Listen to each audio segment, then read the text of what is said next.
Good morning, everyone, and welcome to our Supply Chain Challenge panel. We've assembled quite a crew this morning to address questions that have come directly from our members. And to start off, I'm going to introduce the panel. We have Kari, Gaviria, and Brad Knighting from Madison Wood. Kari is VP of Sales, Brad is VP of Purchasing. We have Josh Goodman from Sherwood Lumber, and Josh is VP of Purchasing. Mike Lippincott, who is from REEB Millwork, and Mike is the Regional Sales Manager for REEB. And then Matt Bruce, who is from Oldcastle, and Matt is VP of Sales. So just to start off, I'm going to go around the panel, have you kind of introduce your company, what products you distribute, services you provide, and to what regions. And Matt, we'll start with you. All right. Well, good morning, everyone. Thanks for joining. I'm with Oldcastle, which is part of CRH. CRH is a $32 billion global company across multiple platforms, second largest in building materials manufacturing. That's worldwide. Under Oldcastle or CRH, about 50% of that volume is done in North America across several different platforms. I happen to be in the Oldcastle APG division, which is the architectural products group. So things like Sacrete, which most people are familiar with, Belgard Pavers is a large brand. We do mulch soils, lots of things, but our slogan is own the backyard. And I'm VP of Sales, Marketing, and Product Development for our Moisture Shield composite decking product line specifically. So in the composite decking category, and we service Moisture Shield specifically. We are worldwide heavy. We've got 62 two-step distribution location partners in the U.S. We've got one with about 20 locations in Canada. We do distribute into Europe, South Africa, Germany, Australia, several different places globally as well. So, large, worldwide, we are distributing all products there. Thank you, Matt. And Josh, Sherwood Lumber? Yeah, good morning. Morning, everyone. Thanks for having me again. My name is Josh Goodman, Vice President of Purchasing at Sherwood Lumber. Just a little bit about Sherwood Lumber. We're a family-owned and operated business, of which I'm the third generation. Our mission has always been and continues to be, we'll be there with impeccable customer, vendor, and associate experience. Sherwood Lumber is a national leader, innovator, and solution provider to the building material industry, specializing in quality lumber and panel products. A very exciting part of our business, which over the past 2-3 years, which we've been growing in leaps and bounds, is our Northeast specialty business, which is focused on exterior building products. We carry decking, railing, siding, roofing, trim, and other exterior products. Sherwood Lumber provides to our customers with value-added services, with just-in-time truckload business. We do specialized precision end trimming with a PET saw for our customers. We do mill direct shipments, forward pricing, and risk management. Our headquarters is in Melville, New York, which Sherwood Lumber this year and last year, we're going to do close to 1 billion board feet through our system, which 80% of that we physically touch through one of our distribution centers around the United States. 10% of that is brokerage, which is back-to-back drop shipment. And the other 10% is our guaranteed risk management forward pricing program. We serve to 2,000 different customers. We ship to over 6,000 ship-tos across the United States, and we've shipped into all 48 states in 2020. And that's what I got about Sherwood Lumber. Thanks, Josh. And Mike?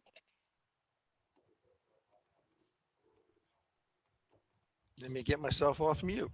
Good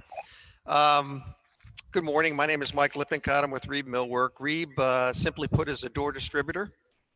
And the value that we add is we take the slabs from the various different door manufacturers and we hang them. We put a frame around them, both interiors and exteriors.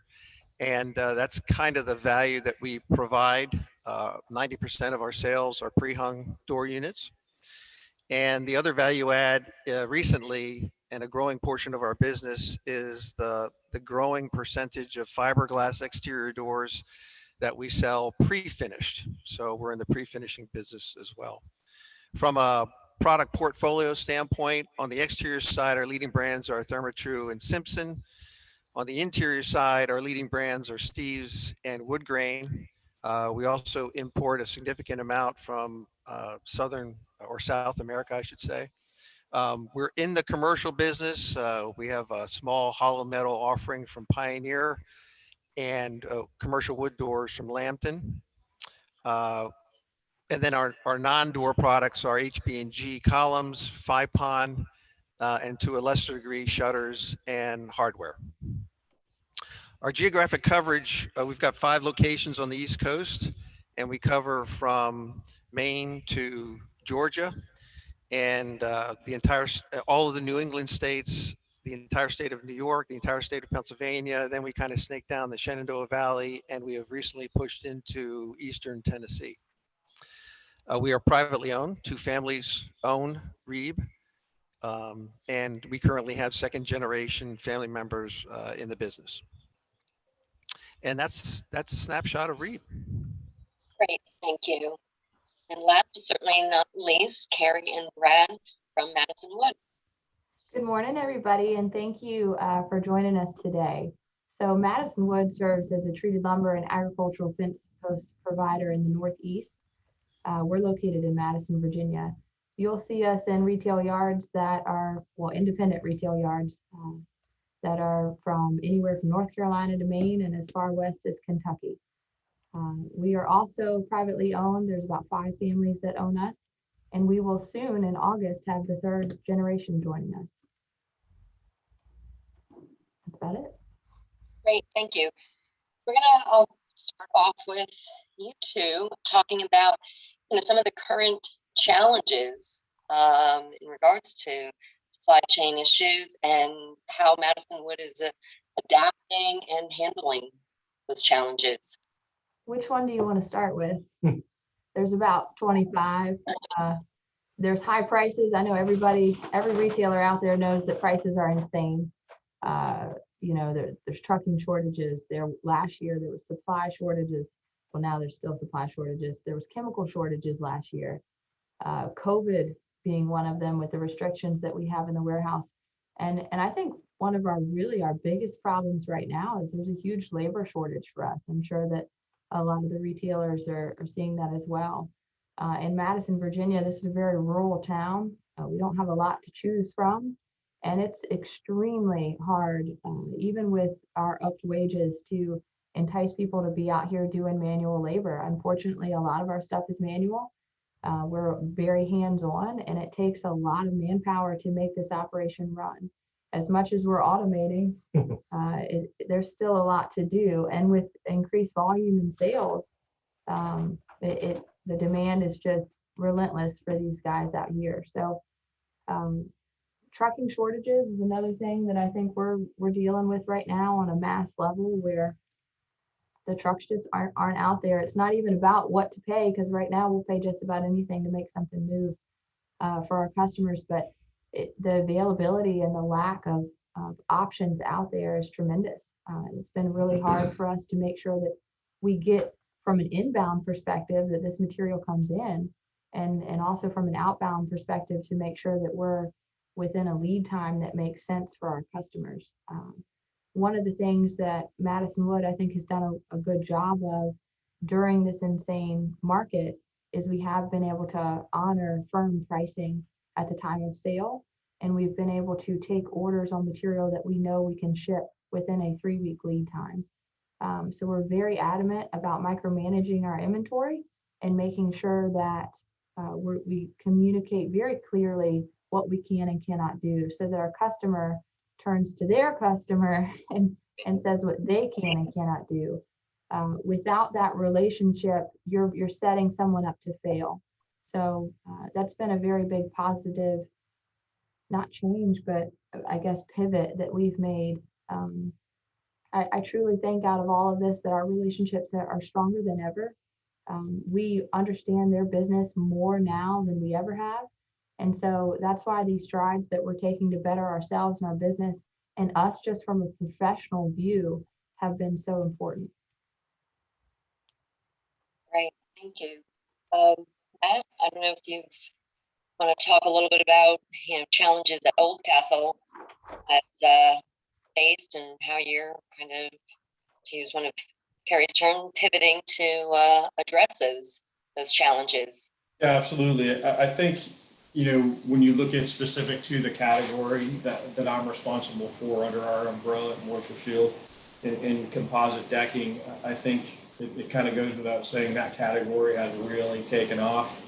2019 to 2020 growth just in the decking category nationally was over 10%. That was extreme, growth as compared to standard market conditions. A lot of that was due to the stay-at-home phenomenon from COVID. And certainly in the pressure treated, decking category, as well as the framing and everything, everyone kind of experienced that. That has really kind of carried over into 2021. You're looking again, like I said, 19 to 20, 10% growth. They had already forecasted a 3 to 5 year CAGR of anywhere from 3 to 8%, depending on what outlet you're looking at and whose numbers you look at. I would challenge those that I think when we look at it mid-year, the category has actually outpaced that so far. So just to kind of put some numbers behind it, decking as an entire category, if you look at net manufacturer sales, so what we sell it to our distributor at, is about a $4.1 billion industry. That's across all decking categories nationally. 77% of that is treated or is wood products. So you're looking at about 23% non-wood, so wood plastic composites like what we are, PVC decking, and then I guess some others. There's some other newer, products out there as well. Typically, annually, that's about a 1% conversion rate from wood to non-wood products. That's been pretty consistently common for the past, 10 to 15 years, let's call it. We're experiencing, again, depending on where you look at the numbers from, about a 3 to 5% conversion rate right now in 2021. So when you break that into numbers, you're going from, $41 million a year conversion to $200 million a year. And the reality is that your third largest, non-wood, or composite decking manufacturer in the entire category is not even $200 million in just decking sales. So that capacity has not existed in our industry right now to support the growth in the category. So to many of the dealers, I see a lot of familiar names. I'm looking at the attendees list. Everyone for the past, let's call it 2 years at this point, at least 18 months, has experienced tremendously long lead times in the composite decking category from all of the major manufacturers. And we're continuing to see that because the only way really to pivot and beat that is to increase your capacity.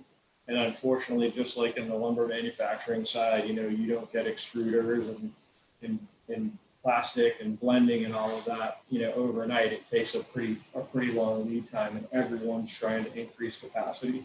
So for us, there's a few different things we've done. Our product in particular, we're 95% pre and post consumer recycled material. We actually own our own recycling facility, so we buy no pre-made plastics at all. Everything we do is 100% recycled on site. So we've increased our recycling capacity at our plants. We've, from a supply chain standpoint, really kind of bolstered our wood fiber supply and made sure we've got really solid, good contracts. We're located, our plant is actually in Northwest Arkansas, so there is a good wood fiber supply in that market. So while we might be segregated from most of the rest of the world, with the exception of Walmart headquarters, there's a lot of woods and a lot of really good wood supply out there as well. So we've consistently added to that as well. And I think just based on our overall position of being owned by CRH Oldcastle, we have been lucky enough to get CapEx and continue to invest in capacity at our plants, kind of both short and long term. Thank you. Mike, would you like to talk about what REEB has experienced and how you're adapting? Sure. I think the Oh, you muted. Thank you. Thank you. I think the issues are pretty much consistent throughout the industry, even in the different categories. I would say that our three categories of challenges are related to either the pandemic, staffing issues in general, or supply chain. And although they have components that are independent of each other, there are pieces that are very much connected. On the COVID side, it has been a humongous challenge trying to comply with the requirements of the CDC and the various states that we cover, and coming up with a policy that covers the entire company in various states. Trying to monitor employees as they arrive at our plants, having to do with the pandemic and the questions and the temperature taking and whatnot, and even putting a policy in place for monitoring employees before they even get to our plants, before they step foot on the property. So that's been the COVID piece of it. The staffing, we feel that the government unemployment support is creating an incentive for certain employees to stay home, especially opening price point. So that's been a struggle for us, and just finding people in general. I mean, that was an issue before COVID, but has been exacerbated since the start of it in April of last year. And with us, some geographic markets are worse than others. The gene pool, if you will, for labor in the more rural markets where some of our plants exist has been more of a challenge than in the metro areas. And there's been upward pressure on the starting wage bracket due to the competition for bodies, basically. So we've been holding a lot of job fairs, and we've got a pretty rich existing employee referral program, which has yielded some good returns for us. On the supply chain, it hit most of the other categories hard last year, and millwork was kind of insulated, but it now has arrived in the millwork industry as well.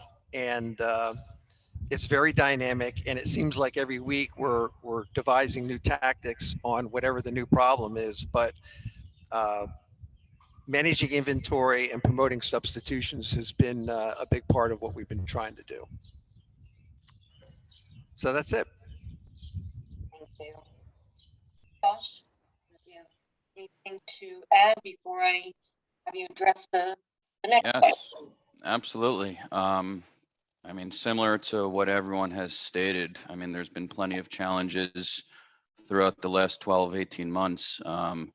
Truck shortages, like you described, price volatility, product allocation. But I think the biggest challenge for us has been really trying to get our sales team and our customers to plan ahead, plan further ahead, adjust to the new paradigm, our just-in-time purchasing strategy. What was once for us, it was 1 to 2 day delivery, now has become 2, 3, 4 week, 5 week delivery. So it's really just constant communication to the sales team, to their customers, of understanding, the lead times to make sure that everyone is on the same page, because then if you don't have the clear communication and understanding, you're setting someone up for failure. So that's where we have allowed us to grow with our key customers and our sales team. It's really just constant communication of what is going on the logistics and, the product side. That's our biggest hurdle, and continues to be, but with top-notch communication, we're seeing great success. Right. One of the other questions that has come up, and you kind of hit on it, but in terms of, the lead times and pricing and everything else, I know it's, none of us have a crystal ball, but do you want to comment in terms of where you see that going? Like, at what point do you think some of these lead times are going to get back to normal? And also, like, with the pricing trends, when do you kind of predict that might change? You want me to start? Yes, sorry, Josh. Okay, yeah, no problem. Thank you. So we predict or see over the next 3 months, we're going to see continued heavy delays continue due to the challenges in the supply chain, and primarily centered around continued peak demand, product shortage, low trucking supply. Believe in the next 6 months, peak demand has passed us, and we level out higher than normal, due to low interest rates, continued desire for the millennials to continue to purchase new homes. But over the next 6 months, we'll see lumber and panel supply start to close the gap. And then 12 months, we're seeing really some sort of equilibrium to supply demand. We found, and we believe that the higher price range is here to stay. We estimate that the lumber composite price range will trade roughly anywhere from 15 to 30% higher than what we've experienced prior to 2020.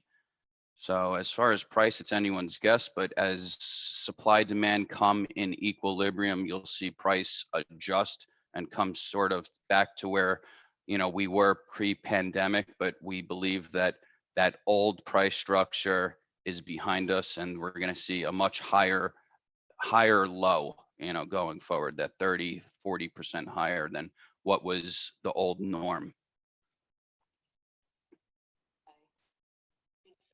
Kari and Brad, you want to address the same question? Yes, I do.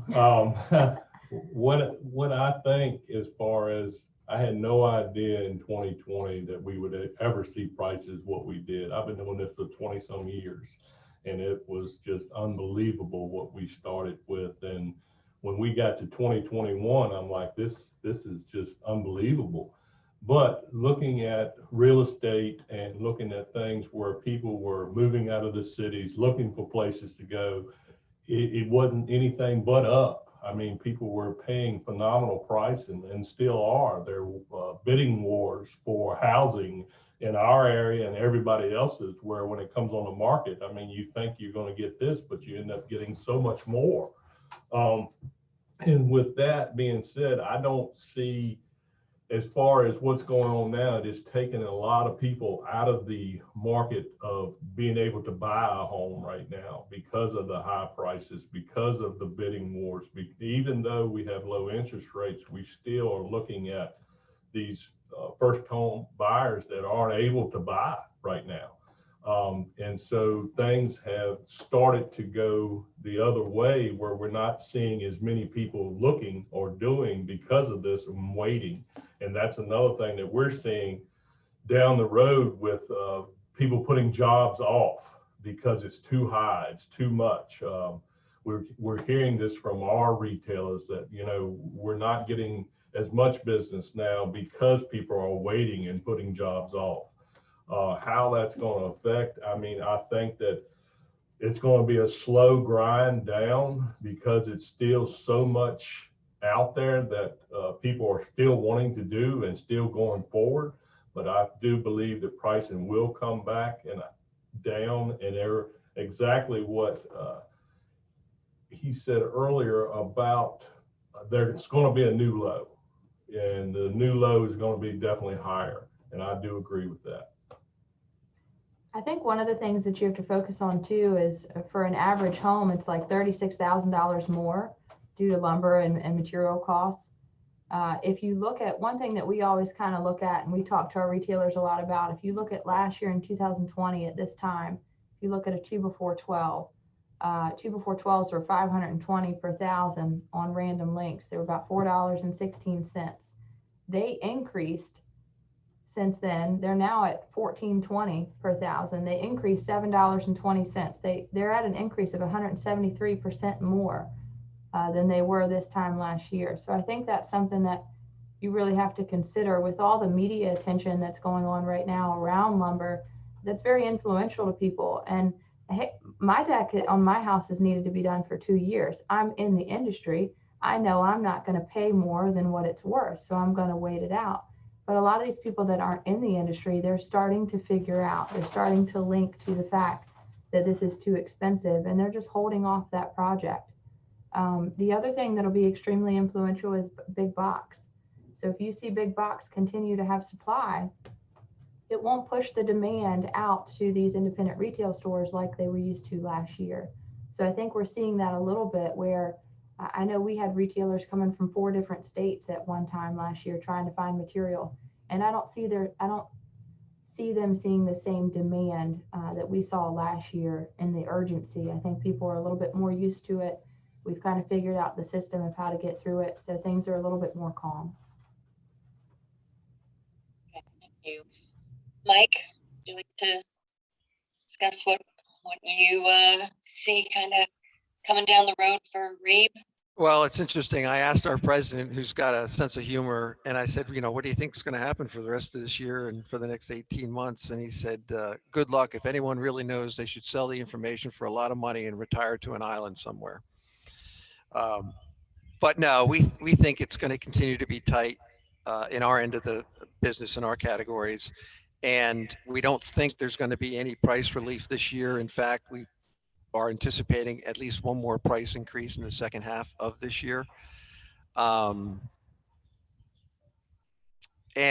we're advising our customers that they should develop processes that allow them to implement price increases quickly. Sometimes it's more cumbersome for some customers than others, and to manage their quotes very closely, to micromanage them. But that's kind of where we see it. Nothing from a relief standpoint anytime soon. Thanks.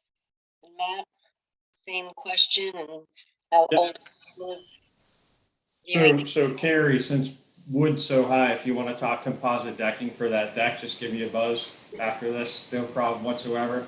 Sherwood actually has our stuff in stock, so we're good to go. All kidding aside, we're a little bit different, right? Because we're not so lumber dependent. The other thing too that's interesting in our category is 95% of all decking, whether composite or wood, is going into the R&R segment. Only 5% is going into new construction. So we have a significantly different outlook than when you look at, we're not as dependent by any stretch of the imagination on new construction. So if anything, our category has just really taken off.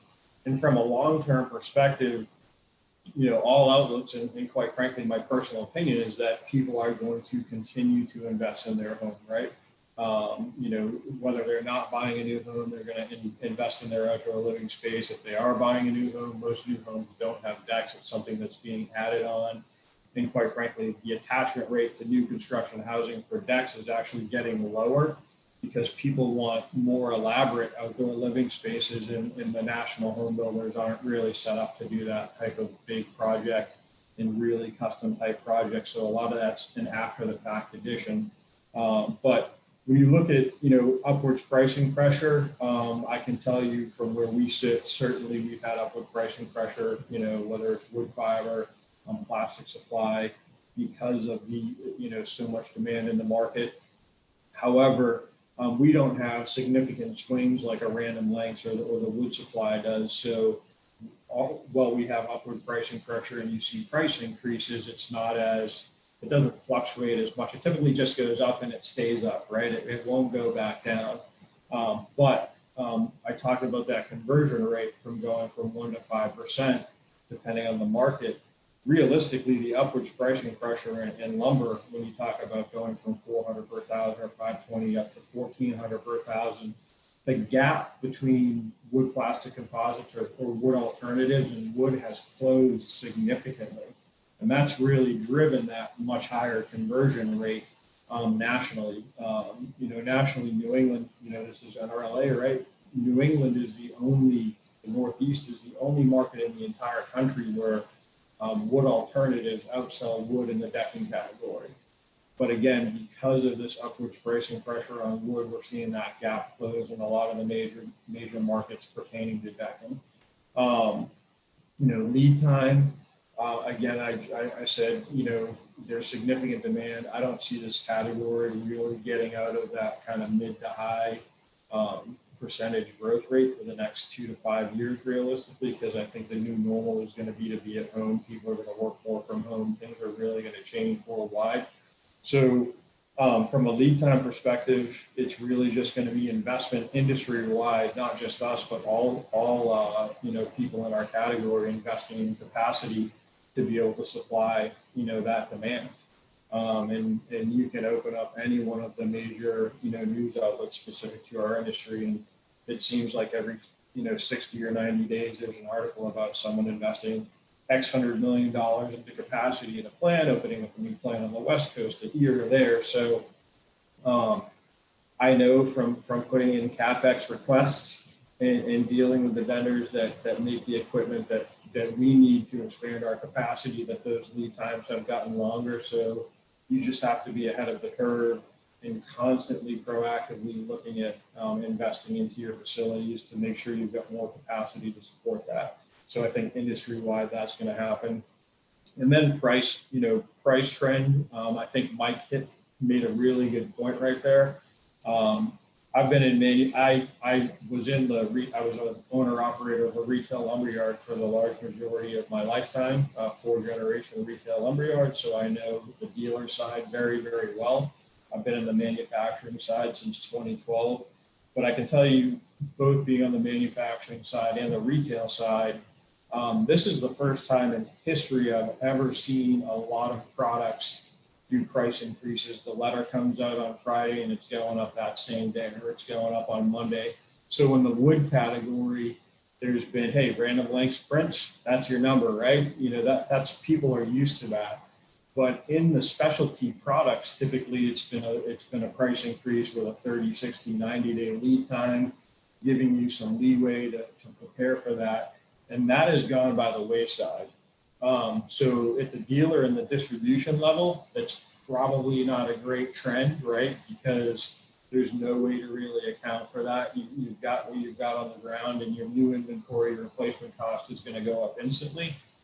But from the manufacturing side, with such extended lead times, it's actually been a good trend from where we sit on the manufacturing side, because we're able to realize increase and quite frankly, profit on our product quicker. Because right now, if someone in our category gave a price increase today, and you've got products that have lead times anywhere from 2 weeks, and quite frankly, people in the category all the way up to 6-month lead times on specific products. If you do a price increase today, you may not realize that until 2022.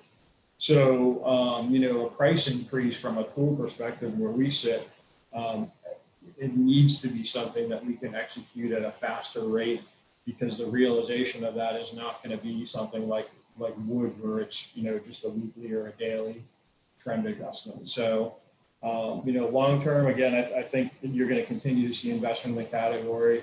I do think that based on the investment I know happening both internally at Moisture Shield, Oldcastle, as well as in the industry, lead times will come down, but that demand is going to be strong for quite some time, I think.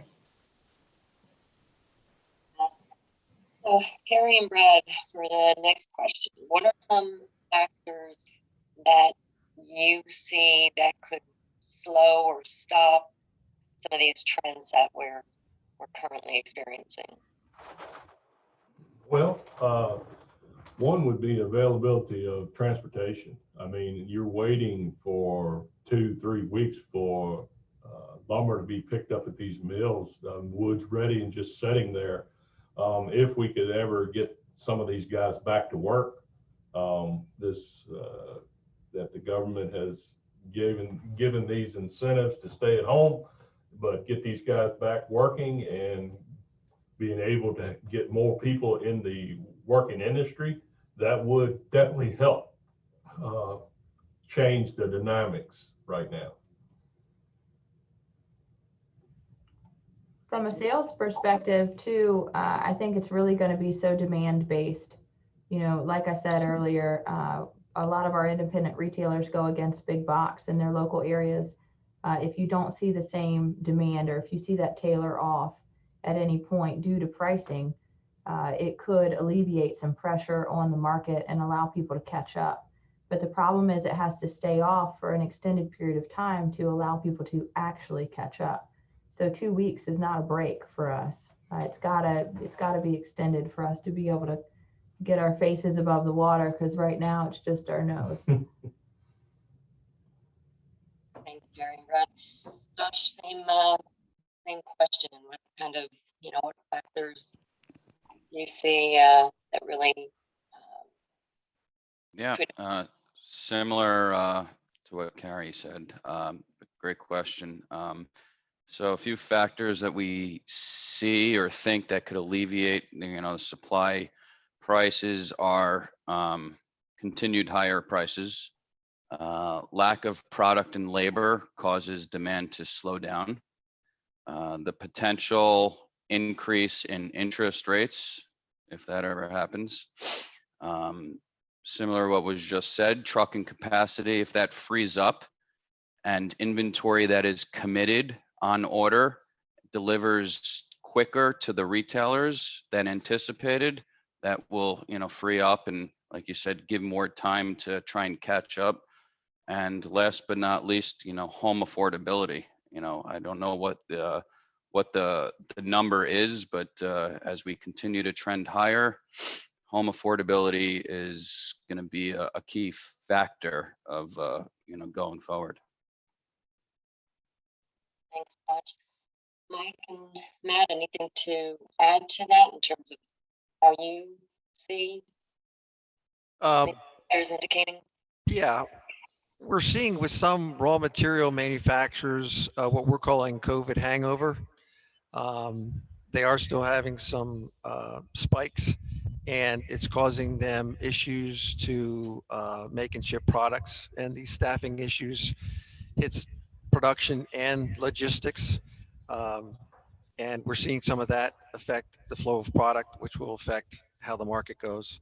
The other issue is once prices go up, they don't always go down once the issue is resolved. So we see sustained price elevation that could dampen the market as we move forward. And the third thing, and I'm not exactly sure what the impact would be, but we have a different philosophy now in Washington on trade agreements. So we'll have to watch and see how that develops as it affects our industry.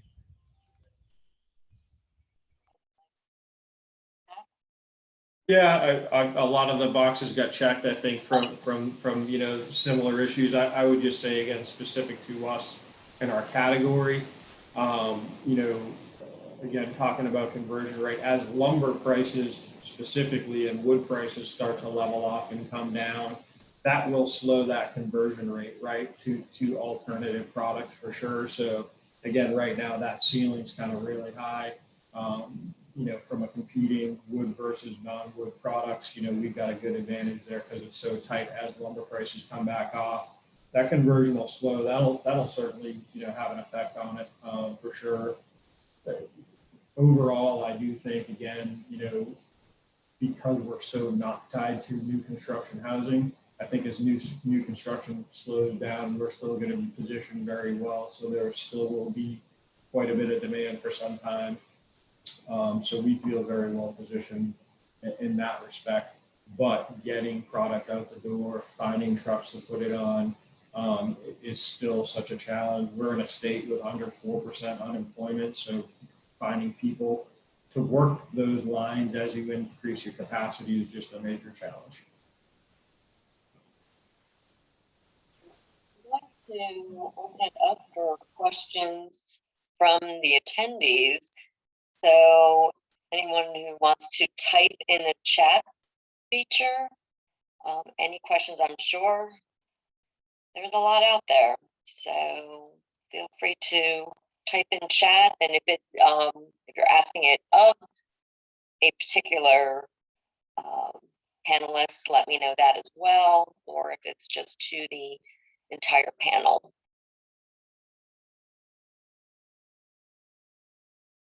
I would just ask that we limit it, that specific customers can't ask the status of their certain POs. We'll take that offline, so.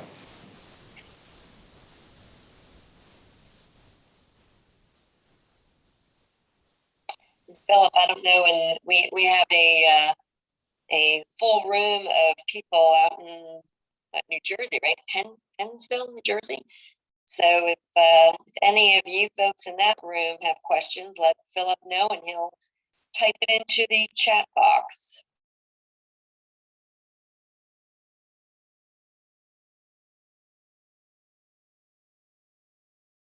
Or maybe you guys have just done such an excellent job, there are no questions.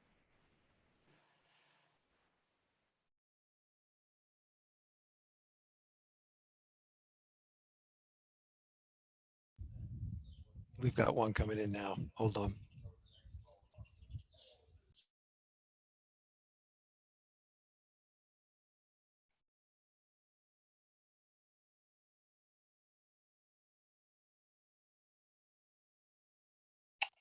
Okay, I'm curious if you are seeing an increase in multifamily versus single family building. Who wants to tackle that one first? That's not us.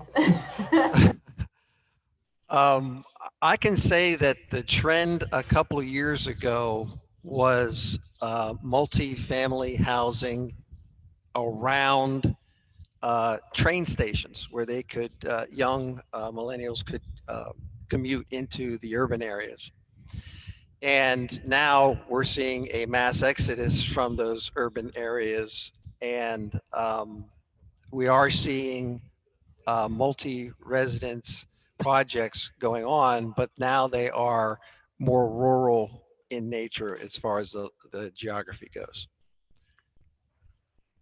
Just on top of Mike too, we're again specific to our category.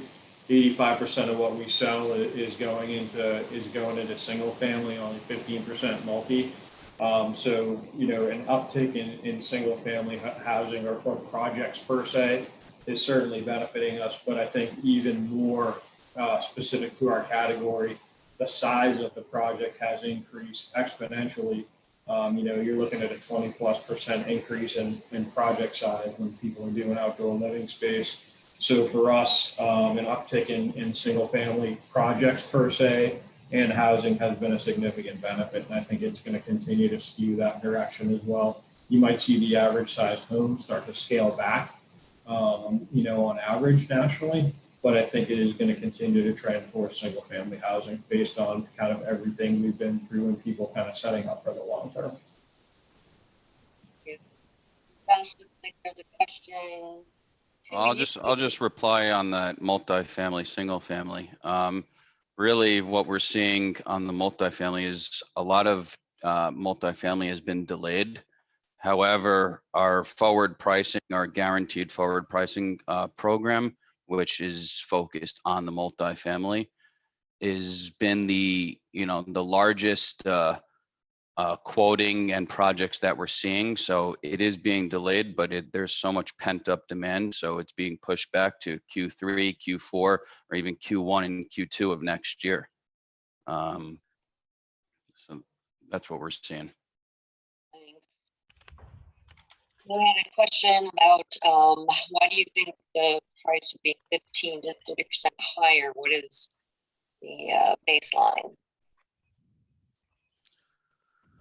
It's predominantly inflation that we're seeing. I mean, lumber, building materials, specifically lumber and panels, over the past, say, 50 years, we have not seen any inflation. This pandemic really sparked it and obviously created it to the total, top spectrum. But we see that, the inflation is here. It's finally come to our industry and the lumber and plywood. And we think it's going to be here to stay. It's not here to stay at these levels, but from where it once was, we would say anywhere from 15 to 30% higher would be the new norm. And it kind of addressed the next one about the inflation and where you see the prices going. I have some people who are typing into Q&A as well. For Madison lumber, are you starting to see a slight decrease in demand untreated from the independent dealer? You hinted that the big boxes are better prepared this year. And we see that they are selling below market pricing. I hadn't heard that they're selling below market pricing yet, but I think you have to look at it in terms of last year versus this year, and you have to weigh out an average if you really want the answer to that question. So our retailers, we find, were much better prepared walking into this season. Last year, when everything shut down, a lot of our states were completely closed out. And at that time, it wasn't sure if retailers were going to be considered essential or not in a lot of areas. So people backed off and stopped buying where they would be stocking up in those winter months preparing for spring.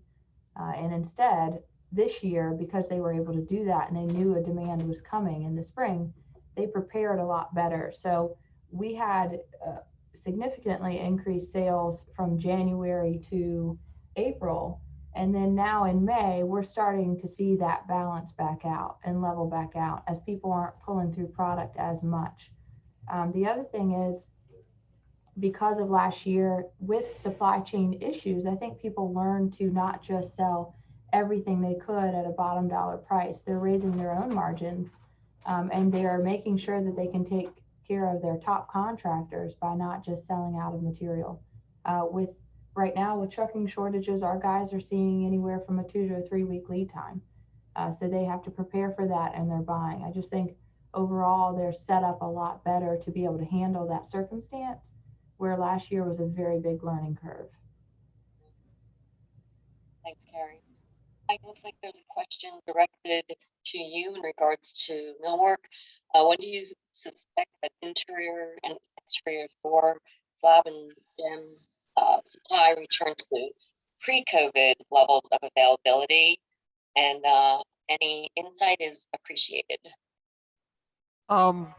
It's interesting because we've had shortages and supply challenges on both the door and the frame side of the business. I would say that regards to our major suppliers on the door side, that we would probably be out of the woods. We're expecting to be out of the woods by the fall season. And on the frames, I'm not that close to it. We buy from a number of different manufacturers, and because of the fact that we have it scattered out, it's less of an issue because we have a larger pool of vendors from which to buy from. So I'm not sure there. That hasn't been, the frame side hasn't been nearly as big of an issue as the door side. Thank you. And then this is just to anyone on the panel. What can be done domestically to relieve import supply lag, if anything? What, Matt? I said build more ships. I mean, import and export, both import and export right now is just an extreme challenge. Like I said, we sell internationally. Just finding container space, to export product, or for that matter, across a lot of our other business units, there is a fair amount of import as well. So, it's container space it's out of control. Those prices have close to doubled in most instances, and even if you're paying double, you just can't get space. through the shipping lanes. There's only so many ships and containers that you can move. So with the economy really kind of boosted so fast, it's really just, that's just the game. And I don't know that there is really a good answer to that question from how do you make it better? Making more things domestically certainly might be a good answer to that question. However, I would guess that from a price perspective, it's extremely difficult to make a lot of things domestically and be price competitive. So that's certainly a big burden of trying to make that. Kind of going back to the one, we actually supply some components into the exterior door category. So probably some guys that Mike are buying from. But we supply some parts and components into that category because our substrates are, impenetrable to water. So it makes good door bottoms and tops and blocks and whatnot. And interestingly enough, when you look at supply chain and kind of how things have panned out, when you've got, unprecedented demand, and I almost hate hearing that term, unprecedented demand. I've heard it so many times at this point, but you've got unprecedented demand in our core category. We actually made a decision recently to exit our component part of our business, and you've got door suppliers scrambling to find a place to get another supply of parts, for instance. So a lot of people are really streamlining their businesses based on demand and supply and really trying to be best at what their core competencies are, and that's affecting supply chain across multiple products all across the board as well. But import, export, I don't know that there is a good answer for that one. Thanks. Anyone else want to address that question also, or? We agree. Let's see if there's any more questions.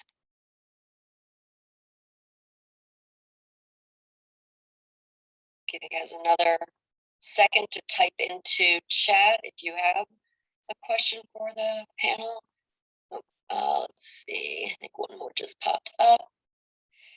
Now that the world is opening up and COVID restrictions are being lifted, are there concerns of money that was going to remodeling that was inflated and now will be spent elsewhere? Or was inflated, excuse me, and now will be spent elsewhere? I think, Matt, you kind of commented about you don't see that really changing much in your Yeah. I think it will have some effect on it from the perspective of, at some point we will see a slow of spending. However, I do believe that the R&R segment's going to be strong for quite some time. Again, I think people have gotten used to being home. More and more people again are moving into, outside of the cities, into single family homes, investing in the home space, maybe gonna, put a pool, build a patio with a deck around it, as opposed to taking a vacation somewhere. So I think long-term investment in R&R is in a very good space. There again, you might see a slow, you might not have 10% growth, it might be 5. I'll still take 5. When you just look at organic growth. So I think we're pretty good at R&R short and long term for quite some time with a minimal slowing to it. That's my perspective, at least. From our perspective, it's definitely something that we look at and think about often. We try to, this whole time since May of last year, we've tried to remain in a pivotal standing, because being lumber being the predominant part of our business and riding on random links, we could lose millions overnight. I mean, it could be crazy. So we have to be very careful to always be very conscious of money going elsewhere and trends going elsewhere. And that's one of the things we talk about a lot. I mean, if you look at just our sales team as a whole, or our just plant wide, now that a lot of us are vaccinated, people are taking vacations, and even the ones that aren't, they just want to get out of their homes. Rural Madison, Virginia has not been super fun to be locked in for the last year and a half. So we're, from a standpoint of all of us just as human beings, I know we're trying to get out of here and take a break from the year that we've had. And I can't imagine that other people are not in the same boat. Yeah, I would tend to definitely agree with what you just said. I mean, we're seeing people employees, customers starting to take vacations, talk about, should I do this project? You know, as people are in the industry, know what the costs are, or should I take this vacation? So, and there's more people that you're seeing going out and taking that vacation and realizing that building a deck or whatever, you know, is 3 times, or doing a remodel is 3-4 times. Let's just wait. And if they wait it out for 6 months, 12 months, and it's the same, then so be it. But I think people are now really excited to, you know, get out of their homes and travel. I have a few more questions. One is about employees and how are you attracting more employees if you're able to do that to help to improve productivity, improve production. I can answer on our behalf. Yesterday, we unveiled free insurance to the employee only. We've certainly hiked up our starting pay. You know, money talks over here. So that's where we're trying to start, is putting money back in these people's wallets. Like Mike had mentioned earlier, I mean, we're fighting a benefit system where if they make $15 an hour normally, then it's pretty much better for them to stay at home and not work at this point of what they can get on unemployment and other benefits. So we're battling that in this rural area a lot. And so we have to be as competitive as we can against other markets, just to make sure that we pull in whatever talent pool is working to do manual labor outside. It's been a real struggle with us, and I think our strategy has been a whole menu of different tactics. But I think it's really important that you have your finger on the pulse of what the labor market is in your specific area. Because since last year, it's changed dramatically. And if you do an HR survey, I'm going to say every 2 or 3 years, you're missing the boat because you're behind the curve. And that's really important. I think for us during the pandemic and during this whole time, it's been go, go, go, go, go. So really, you know, telling employees to take some time off for themselves to recharge the battery, the flexibility now that the majority of our sales team is now working remotely. It's having the flexibility to come and go, but you know, also making sure that, you know, we're doing and getting everything that needs to be done, which, you know, people working from home are working longer hours. They have the flexibility to eat dinner and jump on the computer quickly and finish what they were doing. So it's the flexibility and encouraging some time off to just recharge. Great, thanks. Let's, I want to be mindful of the time here. We have a question about new products. Are there new products that are being rolled out, or even in some that maybe you made decisions to drop due to production and you know, the lead times and everything else. So I don't know, that wasn't to anyone specifically. So if you wanted to, I know, I said Matt mentioned dropping components, but I'll answer. I guess I'll jump in there first. You know, we're gonna, I guess to clarify, we're gonna continue to supply the exterior door category with product. However, what we're exiting is actually making finished goods. So we're actually milling our product into a finished good. We're going to continue to supply substrate. We're not going to do the finished goods. So we did, you know, again, exit part of that business. We're still going to supply that category, just in a different manner. You know, we're taking, you know, we're a business that's based on extrusion and making a bunch of stuff and putting it on a truck and shipping it out. So little parts and pieces we're not good at.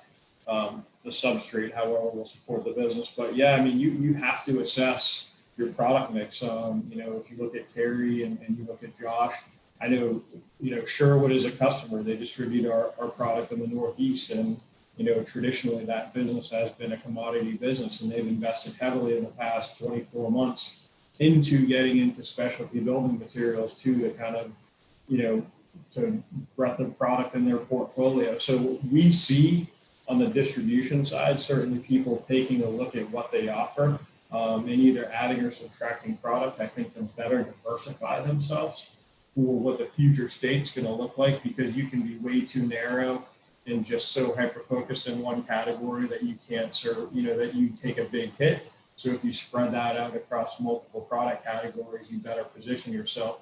And we're no different.